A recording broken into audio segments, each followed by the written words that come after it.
Preparing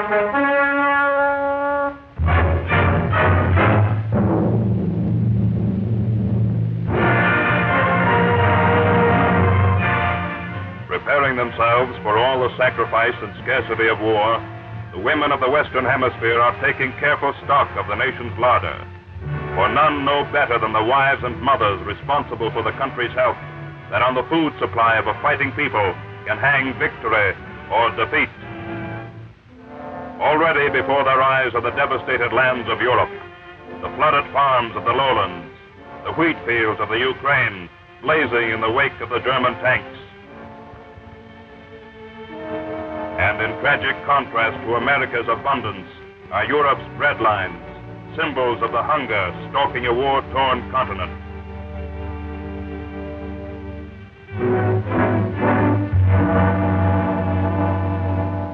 And today, the wartime leaders of the Western world are turning with increasing attention and concern to their food front. They know that from hemisphere soil must come the food for 140 million Americans working through a long, hard war. But they know, too, that on the New World will fall the task of feeding allies overseas. Already to beleaguered Britain are going food shipments totaling $2 million a day, and these represent only her most urgent needs. And they must remember that the people of Russia, hitherto supplied from their own well-organized collective farms, may at any time call upon their North American allies for untold quantities of food. For Russia's best lands, best farms, best equipment are gone, laid waste by the tactic of the scorched earth. And already the experience of nations long at war shows that the special foods needed to sustain energy at peak pitch are very different from those which North America has hitherto been accustomed to produce. To British munition workers, long used to bread and jam, fish and chips and tea, has come a revolutionary change of diet. There is now free milk for all, and to meet the strain of long hours, factory canteens throughout the land have priorities in butter, cheese, and meat, the fuels that renew the strength of tired limbs. From blacked-out Britain, too, comes the evidence of scientists that certain foods can actually increase the sharpness of eyes searching the sky through the long hours of darkness. Each evening, as the RAF bomber crews plan their long, dark flights to Germany, special rations are prepared for them. Rations in which are mixed raw carrots, liver, and fish oils. Foods rich in the vitamins which counteract night blindness. And army dietitians the world over are now saying that the strenuous life of the modern fighting man demands a menu twice as high in food values as that of the civilian. Fresh meat, fresh vegetables, dairy produce, fruit and eggs, all the varied foods that make for energy and health. In World War II, as in Napoleon's time, an army marches on its stomach. But today, a nation's army includes every man, woman, and child within its frontiers, whether in uniform or not. And nutrition experts are gravely warning that 1/3 of the New World's people are undernourished and in no condition to stand the strain of war. And the realization is swiftly growing that if the health of the nation is to be stepped up to full war pitch, there must come sweeping economic changes, and especially a change at the source of all food, the land itself. From the Saskatchewan River to the Rio Grande, the boundless acres of North America are still largely devoted to growing the great basic crops of peacetime: cotton, tobacco, wheat. Today, the need is for a drastic change, a change to the varied health-giving foods urgently demanded by nations under arms. And America knows that in re-gearing her food front to the special needs of war, there must be no too little and too late. For across the sea lies an enemy who is already wielding the deadly weapon of food with a cruelty unparalleled in history.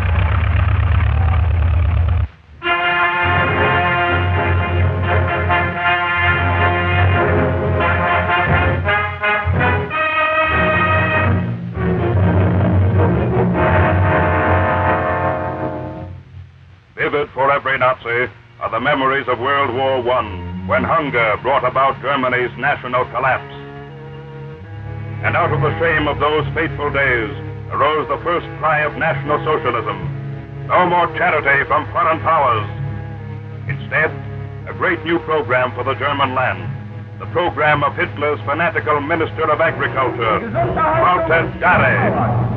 Ist die erste Voraussetzung für das Blühen und Gedeihen unserer Industrie, für den deutschen Binnenhandel und für den deutschen Export.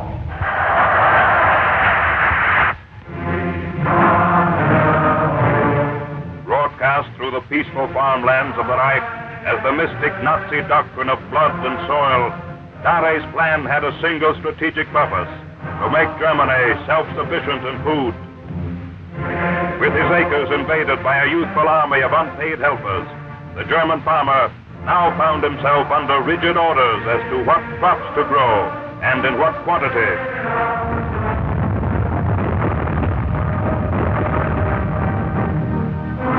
Meanwhile, across the Alps and fascist Italy, the same cry for self-sufficiency arose.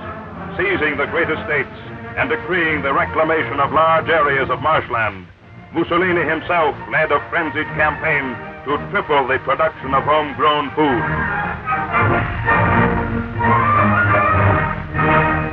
And while the democracies lived amidst the anarchy of plenty, the Axis nations adopted a new order of frugality.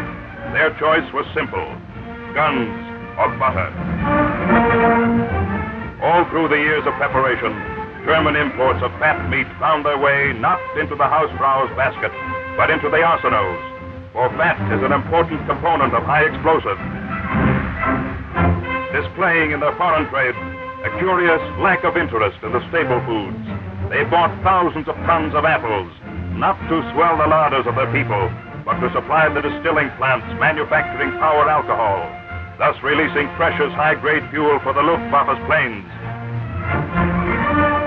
Millions of gallons of German milk were sent not to the schools and hospitals of the Reich, but to the refineries, there to be made into lubricating oil for the submarine fleets building in the shipyards of Kiel and Hamburg. Only exception to the ruthless order of belt-tightening inflicted on the German people were the young men destined to take their places in the front line of the Wehrmacht. For them was reserved the best of everything. But Germany faced one great food shortage. Her cattle were far too few to provide the beef and dairy produce required to sustain a nation on the march. To work went German scientists, searching the vegetable kingdom for a nutritive equivalent of meat and milk. Special subject of their attention was China, for they suspected that the world-famous strength and hardihood of the Chinese peasants was the direct result of the food they ate. And in China, they found the secret: the soybean. Unimpressive in appearance, dull to taste, the soybean nevertheless provides the human body with twice as much strength as meat at a quarter the price. With her eyes on events to come, Germany planted acre after acre of her land with soybean, and even sponsored the development of large areas of it in Hungary, Romania, and other Balkan countries. Ground into a fine flour known as Edel soya, noble soya, the beans are mixed into almost every dish served to the Nazi forces, including even sausages. For years more, the German army tested the soybean as a basic ration, carefully examining the performance of troops who ate it as a staple food. And after the conquest of Poland and France, the Nazis claimed that it was the soybean which enabled the German infantry to endure the lightning marches of 30 miles a day. And those who have pondered the deeper realities of strategy believe that it may even be the secret weapon of which Hitler has so often boasted.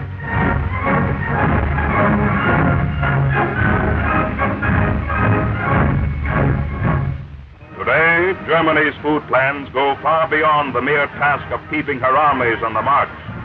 In the blueprint for the new order, now being thrust on the puppet leaders of subjugated countries, Germany proper will expand so as to include within her borders the great industrial areas of the lowlands in France, Slovakia, and Poland. The rest of Europe, denuded of all industrial enterprise, is to become a gigantic farm, supplying the master race with food. And already, reports telling of trainload after trainload of farm produce heading from the conquered countries into Germany prove that this fiendish plan, hitherto dismissed as paper fantasy, is actually being put into practice. And experts who have estimated the plunder are now agreed that the chances of starving the Third Reich into submission are small indeed.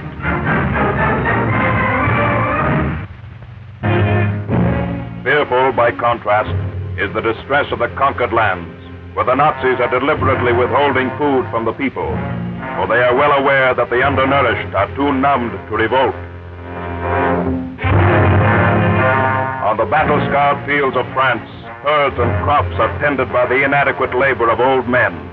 For of France's 2 million prisoners of war, the great majority are farm workers, held in Germany to create food shortage in their own land. And in the stricken cities, food is the bait used to draw into Germany the skilled labor which the Reich needs for its war industries. What simpler than to throw a French or Polish worker out of his accustomed job, reduce him to the borderline of starvation, and then hold before his eyes the promise of work and a full stomach awaiting him in the fatherland.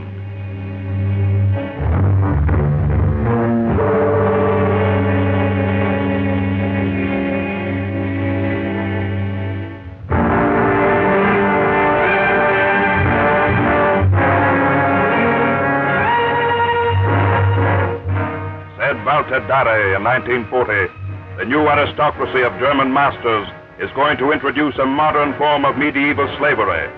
Today, the prophecy is actually coming true. Hunger, the instrument of its fulfillment. For those that remain behind, there's a rigid and humiliating system of food priorities. Priorities governed by the attitude of the recipient to the occupying forces. First, along with quislings and minor spies in the pay of the Gestapo, come the families of those who might at some future time be useful in the establishment of the new order. Next in the hierarchy are obedient new subjects of the master race, including, somewhat naturally, those most tragic victims of Europe's misery, the children. Last of all, and forced to take whatever scraps are thrown to them, come the Jews and the insane. And for proud nations who refuse to bow to the Nazi yoke, the fate decreed is literal starvation. Terrible are reports leaking out of Greece, telling of a death roll of 2,000 a day in Athens alone.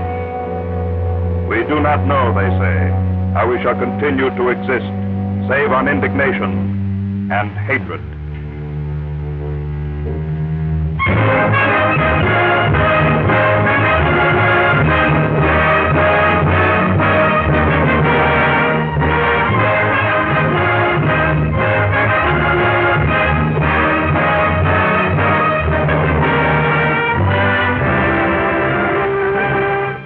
Across the landscape of the Western world, the granaries filled with surplus wheat tell of relief ready for suffering peoples on the day of peace. And in the meantime, American agriculture turns to its vital task of speeding the approach of victory. Key base for United Nations offensive plans against Germany is Britain, and first concern of Allied strategists is to keep the people of the British Isles supplied with food and weapons until the full attacking power of the New World is mobilized.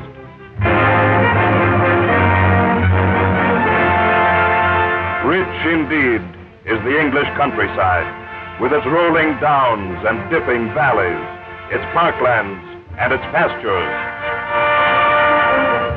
But into the smoky towns, where lies the source of Britain's power, are crowded some 40 million people, only 1/3 of whose food is grown on home soil. For those who make war on England, the ideal weapon is blockade. Heading out into the Atlantic in their wolf pack formations, the U-boat crews of World War II well remember the motto of their first leader, Admiral von Tirpitz: the deed is all. With a fleet believed to total some 300 submarines, with heavily armed surface raiders to swell the hunt, the battle of starvation now being waged against the Atlantic convoys is far fiercer, far more deadly than the all-out U-boat warfare which nearly brought England to her knees in the grim days of 1917.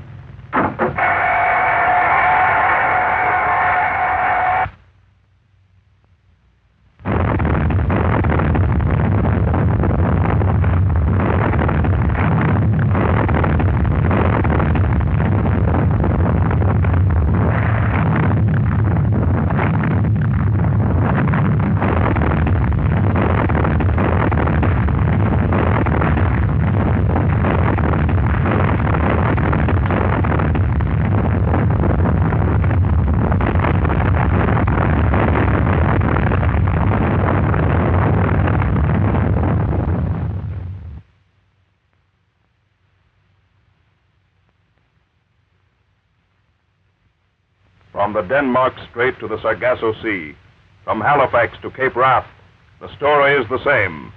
Fine ships lost, brave seamen killed or captured, and cargoes of precious food drifting on the gray Atlantic swell. And in this war, Britain's larder faces a new danger: air bombardment, deliberately directed at the warehouses and storage depots of her ports.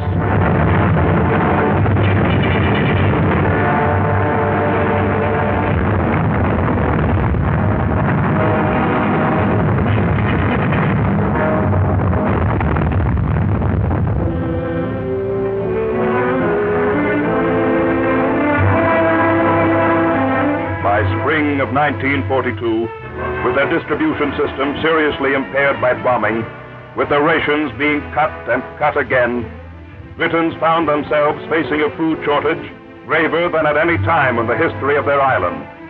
Even their beloved cup of tea became a luxury.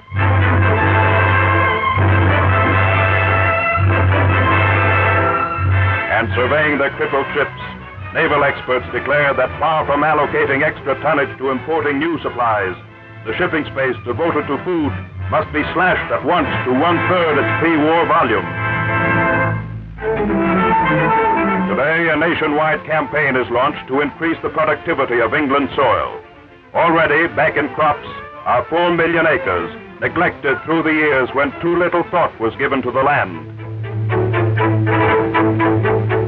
And in every town and city, wherever a patch of earth can be made to bear, there are allotments dug and cultivated in spare time to ensure at least a local food supply against future bombing.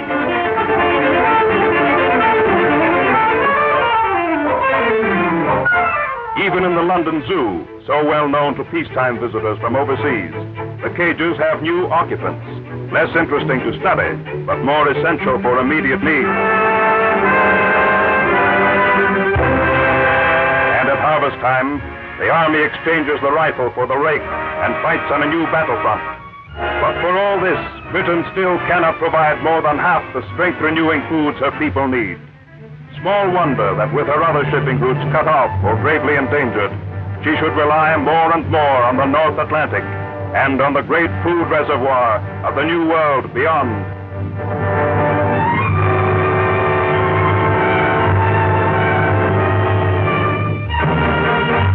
And today, from the capitals of North America, from Washington and from Ottawa, the call is going out for a new strategy for the land.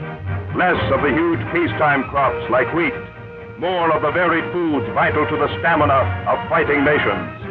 For the special nutritive foods that Britain needs: pork and bacon, milk and cheese and vegetables, poultry and eggs, are the self-same foods America needs to raise her people's health to battle strength. And in this wartime revolution, now sweeping across the food front of the Western world, those who look into the future are perceiving one of the profoundest changes of our time, for they foresee the inevitable approach of a considered plan in which the American farmer, finally freed from the glutted markets and surpluses of former days, will devote his land to the real food needs of his fellow men.